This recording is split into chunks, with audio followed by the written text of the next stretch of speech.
আমাদের সব মেয়েদেরই একটা কমন প্রবলেম হচ্ছে সারা বছর ত্বক ভালো থাকলেও ঈদের আগের দিন অথবা তার 2-3 দিন আগে থেকে একটা দুটা পিম্পল ওঠা শুরু হয়। আসসালামু আলাইকুম এভরিওয়ান, আশা করি সবাই অনেক বেশি ভালো আছো। দেখতে দেখতে প্রায় সবগুলো রোজা শেষ হয়ে যাচ্ছে, ঈদ প্রায় চলেই আসছে। তো এজন্য আমরা দেখা যাচ্ছে অনেকে পার্লারে গিয়ে আমাদের ত্বকের পরিচর্যা করছি, আবার অনেকে বাসায় করছি।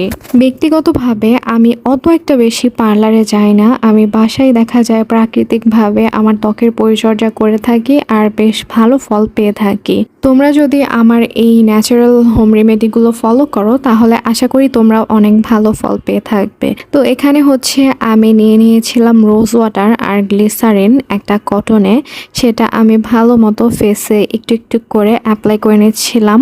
অর্থাৎ যেরকম ময়লা বা যা কিছু ছিল ফেসে সেগুলো আমি তুলে নিচ্ছিলাম। আমরা অনেক সময় দেখা যায় আমাদের ফেস ক্লিনিং এর ক্ষেত্রে মাইসেলার ওয়াটার ব্যবহার করে থাকি। মাইসেলার ওয়াটার অবশ্যই অনেক বেশি ভালো, যেটা আমরা মেকআপ ওঠানোর ক্ষেত্রে ব্যবহার করে থাকি।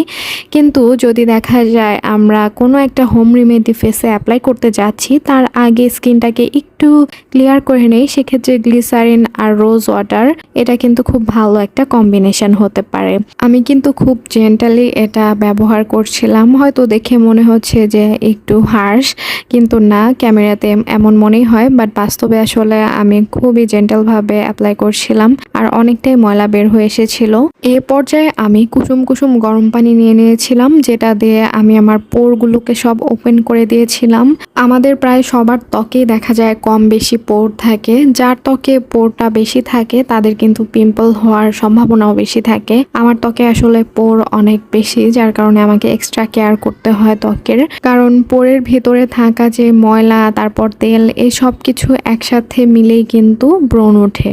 সো এখানে আমি যে ফেস প্যাকটি বানাবো সেটার জন্য নিয়েছিলাম সাবুদানা। এটা কিন্তু আমরা সবাই কম বেশি চিনি, বিভিন্ন ডেজার্ট অথবা যা কিছু বানানোর ক্ষেত্রে আমরা এটা ব্যবহার করে থাকি। এছাড়াও এটা বিভিন্ন ধরনের কাজে লাগে। আমি আজকে ত্বক পরিচর্যার ক্ষেত্রে এটাকে ব্যবহার করছি।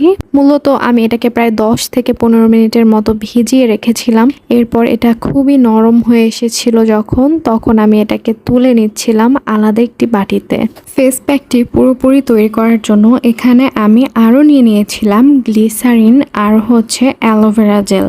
আমি বরাবরই কেয়া গ্লিসারিনটা ব্যবহার করে থাকি, তোমরা চাইলে অন্য যে কোনো গ্লিসারিনও ব্যবহার করতে পারো, কোনো সমস্যা নেই। সেই সাথে অ্যালোভেরা জেল দিয়ে ভালো মতো এটাকে আমি মিক্স করে নিচ্ছিলাম।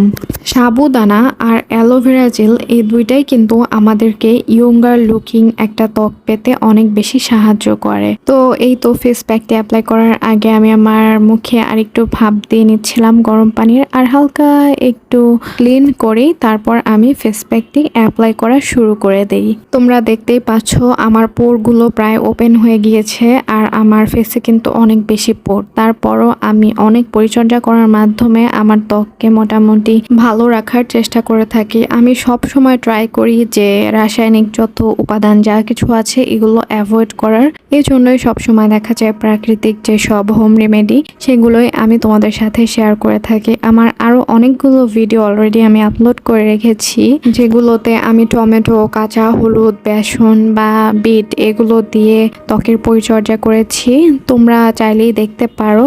তো এই যে আমি যখন এই ফেস প্যাকটা অ্যাপ্লাই করছিলাম এত বেশি রিফ্রেশিং লাগছিল আর ত্বকটা একদম স্মুথ হয়ে যাচ্ছিল। তোমরা হাতে নিলেই বুঝতে পারবে যে ফেস প্যাকটা কতটা আসলে স্মুথ আর ত্বকে দিলে একদম মানে কি বলবো একদম মিলিয়ে যায়, সেই সাথে খুবই আরাম লাগে। যাই হোক, তো পুরো ফেসে আমি এটা অ্যাপ্লাই করার পরে দেখা গিয়েছে 10 থেকে 20 মিনিটের মতো রেখে দিয়েছিলাম। তোমরা চাইলে 30 মিনিটও রাখতে পারো, কোনো সমস্যা নেই। আমার হাতে টাইম ছিল না বলে আমি অল্প একটু সময় রেখে তারপর ফেসটাকে ধুয়ে মুছে নিয়েছিলাম।